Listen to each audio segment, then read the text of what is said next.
It's the final WTA Masters event of the year. We're approaching the quarterfinals in Beijing and things are hotting up. And here we go. This is why things are hotting up, because we have some of the very best players in action. We've got world number one Sabalenka, we've got number two Iga, we've got Coco Gauff, who's on a crazy streak right now, we've got Rybakina, we've got Ostapenko, Sakkari, who's winning events right now, Garcia, who's coming back into a little bit of form like we saw last year, and Samsonova, who we know can produce big results. So 8 great players, and I am really not sure which way this is going to go. If you look at the draw, you can see we've got Sabalenka playing Rybakina, Ostapenko is playing Samsonova, Coco Gauff will be playing Sakkari, and Garcia will be playing Iga. And that obviously means that Iga avoids both Rybakina and Sabalenka until a potential final. That's the only place they can meet. I know that is significant because they've sort of been dubbed as the big three this year, but someone who may have something to say about that is this girl here, Coco Gauff. Of course, she won the US Open, and now it's 15 straight wins for Coco. She saved 4 set points in set 1, and she defeats Kudermetova, who's recently just beaten Iga, to reach the quarterfinals in Beijing. I mean, it's all coming together for her. She's now looking like one of the real consistent players on the WTA. The forehand looks a lot stronger. Mentally, her game's there. And I think she's gone from strength to strength. Of course, she won the event before the US Open, and that gave her a tremendous amount of confidence. Of course, being Cincinnati, such a big event. She then went on to win the US Open. And now she's finding herself in another WTA Masters event where she's in the quarterfinals. And I don't know, is she the favourite to win the whole thing? I guess on form, maybe she is. Certainly hard to dismiss her. But like I said, the draw is stacked and there's so many other good players to mention. We've got Damien in saying the last WTA 1000 of the season, it's truly delivering. We have a third meeting between Sabalenka and Rybakina this year after they've split the difference, Australian Open, Indian Wells final.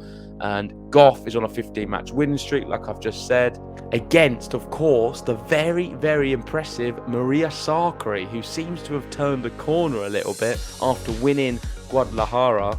And, well, she was back to her old tricks in Tokyo, went out in the semi-final again. But I'm feeling a little bit more confident with Maria Sakkari now that she's won something. So you never know. She's playing some good stuff, and it's not going to be that easy for Coco. And then, of course, Iga Garcia, brilliant matchup. More so last year, Garcia's not had a good year at all. I know she's fighting to sort of push into the top 10 and stay there. That's going to be a big ask. But she's certainly playing the last month or so at more of the level we'd expect from Garcia. A very difficult player to predict. You don't know which one's going to turn up. A little bit like Ostapenko, I guess. But I find that actually more interesting because now we've got some really solid, consistent players, and then we've got the wild cards in Garcia and Ostapenko, in which if they play their best tennis, they can beat all of the players there. So certainly sets the scene in Beijing for an exciting event. Let's talk about Rybakina Sabalenka first. I think that matchup is very interesting for many reasons. Of course, it is the third meeting, but I feel like we've not really seen enough of them to play against each other. And I don't really want to read into too much of their previous results. I think they're both coming into this one as different players. Sabalenka, she's added to the Grand Slams. She's looking a lot more confident.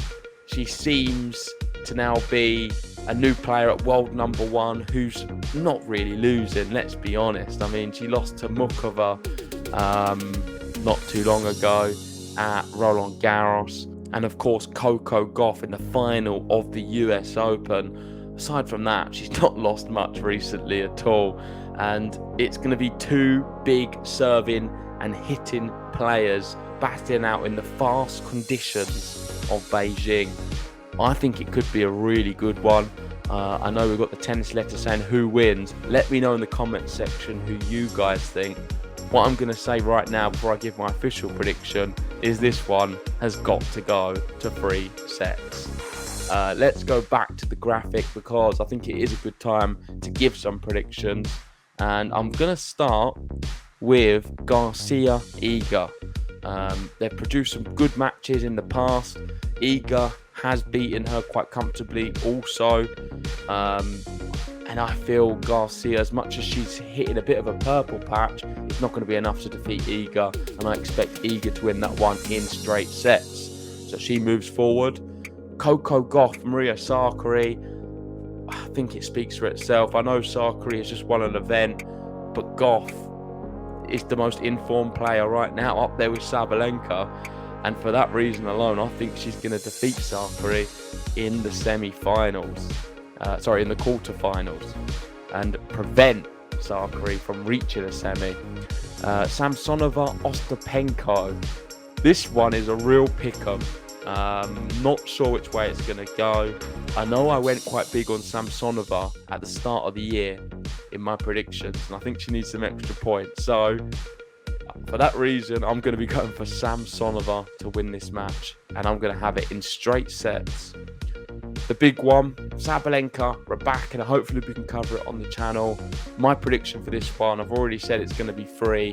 Which way is it going to go? It's so tight, but I think I'm going to go for the favourite, and that will be Aryna Sabalenka. So that is my quarter-final predictions. Let me know in the comment section. Do you agree with them? Are you excited? And who do you have winning the whole thing? I think Coco Gauff could surprise some people and grab it. Or maybe that's not a surprise and someone like Iga winning would be a surprise, considering she's now kind of given up on the world #1 status this year. She's not going to be playing enough events to do so.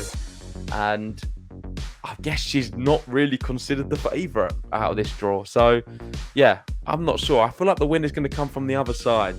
Let me know what you guys think, of course, in the comment section. But there we go, enough from me. Thanks for watching, everyone. Make sure hit the like button, subscribe if you're new, and join us for more tennis action very soon.